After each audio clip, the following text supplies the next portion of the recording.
Shalom, shalom, peuple de Dieu. Que le Seigneur nous bénisse. Le thème que je veux voir avec vous s'inscrit un peu dans la continuité de ce que nous avons vu la fois dernière. Le thème, Christ est le centre de tout. Colossiens 1, le verset 15 à 16.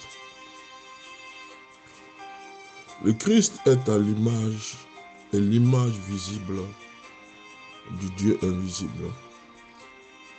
C'est par lui que Dieu a tout créé, dans les cieux et sur la terre. Dieu a tout créé par lui et pour lui. Rien ne se fait dans ce monde sans la présence du Seigneur Jésus de Nazareth. C'est pourquoi il dit, nous l'avons vu la dernière fois, vous ne pourrez rien sans moi. Vous ne réussirez pas sans moi aussi. Dieu n'a plus rien fait sans le Seigneur. Tout a été créé pour lui et par lui. C'est pourquoi la Bible nous dit dans le livre de Jean 1, au commencement était la parole. La parole s'est faite chair. Et nous disons ensuite dans la continuité, Colossiens 1, verset 15 à 16, que le Christ est l'image visible du Dieu invisible. Il est la parole de Dieu, le bras séculier de Dieu. Il est celui-là devant lequel tous se sont prosternés. Satan lui-même s'est prosterné devant lui. Il a reçu un pouvoir au-dessus de tous, une autorité au-dessus de tous. Il a entre ses mains toute la puissance qu'il s'est prévaut. Matthieu 28, verset 18. Personne ne peut être son égal. Tous cherchent à l'imiter, mais personne n'arrivera à faire comme lui. Parce qu'il est un, il est unique. Et personne ne pourra et n'arrivera à faire ce qu'il a fait. Il ne s'est trouvé en lui aucun péché. Rien que nous puissions l'accuser, mais il a porté nos péchés. Il a retrouvé la gloire qu'il avait lorsqu'il était auprès du Père, c'est-à-dire à l'origine des commencements. Raison pour laquelle la Bible dit que tout a été créé pour lui et par lui. Rien ne s'est fait en dehors de lui. Il est la parole. Or, la Bible nous dit que le Saint-Esprit se mouvait à la surface des eaux attendant une parole.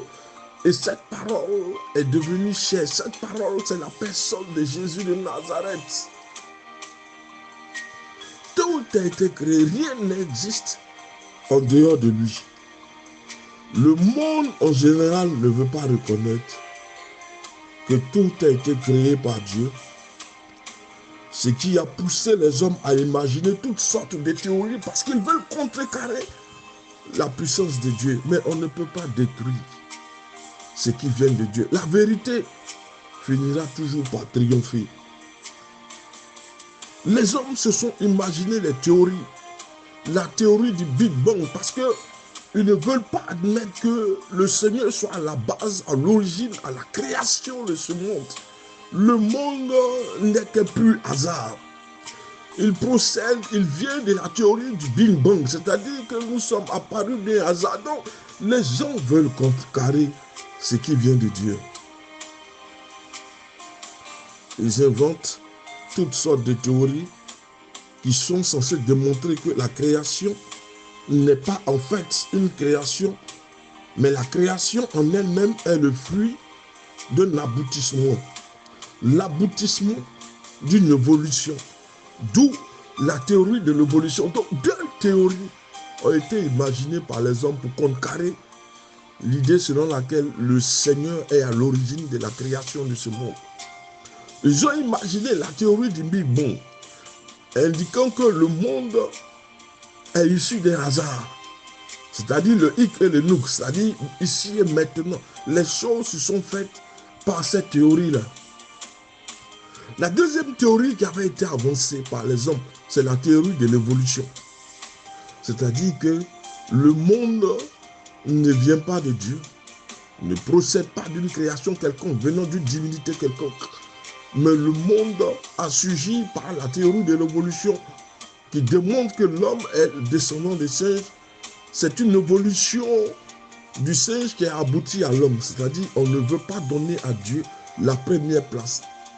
Mais on veut réfléchir par des calculs cartésiens, par un raisonnement selon lequel la science est au-dessus de Dieu. Jamais.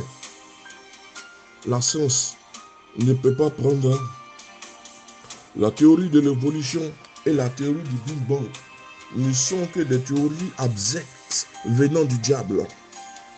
Même des croyants ont essayé de trouver un compromis entre ce que la Bible affirme et ce que la science veut nous faire croire. L'histoire nous montre que les choses ont pu changer au cours des siècles. Alors que la Bible nous affirme que Christ est le centre de toute création, que tout a été créé par lui et pour lui, les gens continuent de s'extasier. Ils préfèrent s'extasier plutôt devant une mère nature et refusent d'admirer la grandeur, la puissance, l'esprit de créativité de notre Seigneur.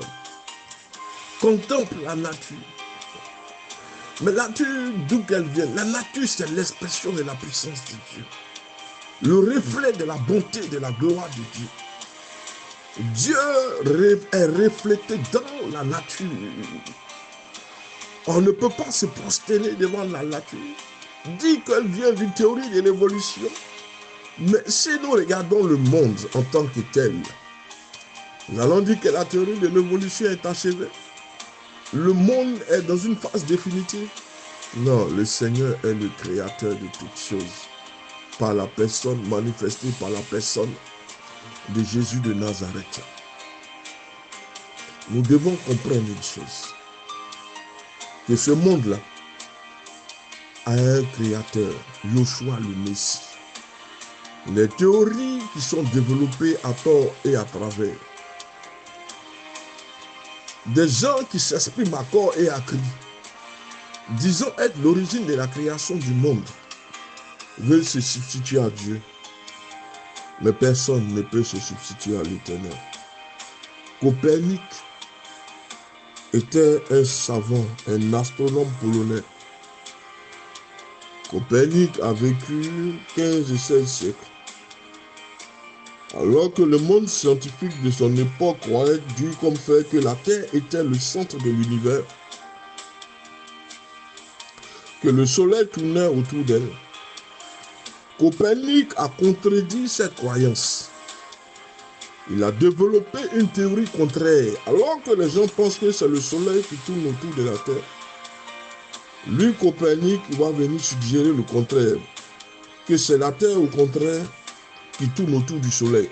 La science ne se met pas d'accord. La plupart de la philosophie allemande, nous avons dit que ce sont des philosophies athées. Que ce soit la philosophie kantienne, la philosophie de Heidegger, que ce soit les différents philosophes, la philosophie allemande est réputée pour être une philosophie athée. Mais la plupart de ceux que nous voyons athées, tels que Marx, la théorie marxiste, tels que Marx, ont fini par accepter le Seigneur parce qu'à un moment donné, ils se sont rendus compte qu'il y a des domaines qu'ils ne peuvent pas explorer. Il y a des parties qui ne relèvent plus de leurs compétences. Il y a des choses qui dépassent leur entendement, les calculs cartésiens. Donc, il y a une autorité au-dessus de tout. Mais qui est cette autorité? Ils n'osent pas la nommer. Mais nous disons que cette autorité au-dessus de toute autorité a un seul nom, Yoshua le Messie. Toute cette philosophie athée que nous connaissons a fini par se convertir. Nietzsche, Kant, Heidegger, Marx, tous ceux-là ont fini par accepter parce qu'ils ont vu la limite humaine. Ils ont vu qu'il y a un Dieu qui est au-dessus. Ils ont compris que le Messie existe. Ils sont morts tous dans la croyance. Copernic vient développer le contraire. Pour lui, c'est plutôt la Terre qui tourne autour du Soleil. C'était une révolution qui n'a pas plu au monde. Les hommes préfèrent croire que leur petit monde était au centre de la Terre. Non. L'homme veut se positionner au centre de la Terre. Non. L'homme veut se positionner au centre de la Terre. Ce que nous trouvons aujourd'hui, ce qui s'est passé hier, est en train de se passer aujourd'hui. L'homme veut se trouver au centre de la Terre. L'homme veut croire que le petit monde dans lequel il est au centre de l'univers. Or, pourtant, nous disons que même si Dieu nous aime d'un amour immense, l'Éternel ne peut jamais nous placer au centre de l'univers. Il n'y a que son Fils, le choix, le Messie, qui est son image visible, qui est la vérité, qui est placé au centre de toutes choses. L'histoire tourne autour de lui. L'histoire tournera autour de lui. L'histoire s'achèvera avec lui, avec la manifestation ultime de la gloire du Seigneur.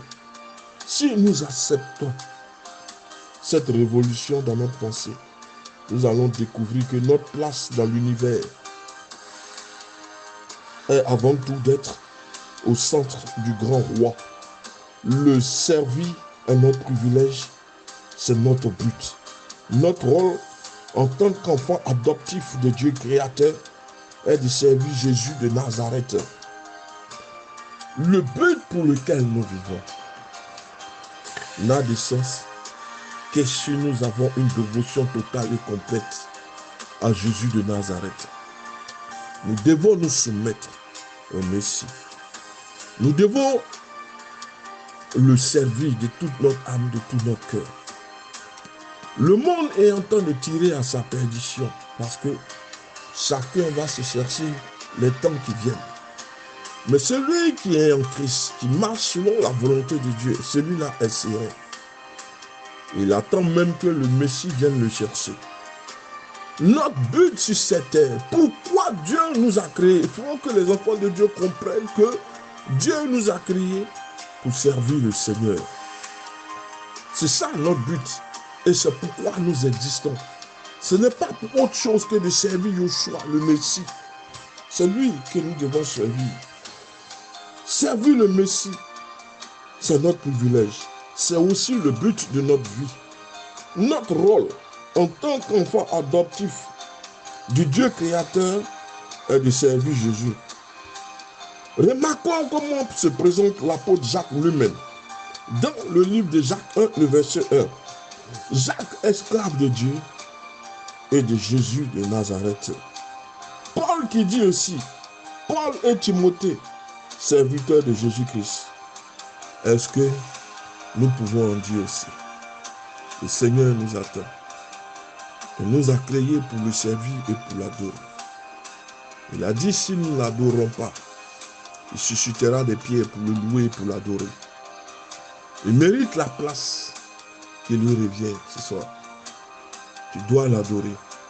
Il doit prendre le centre non seulement de ta vie, mais de l'univers. Tu vis non pas pour autre chose que de le servir et de reconnaître sa seigneurie.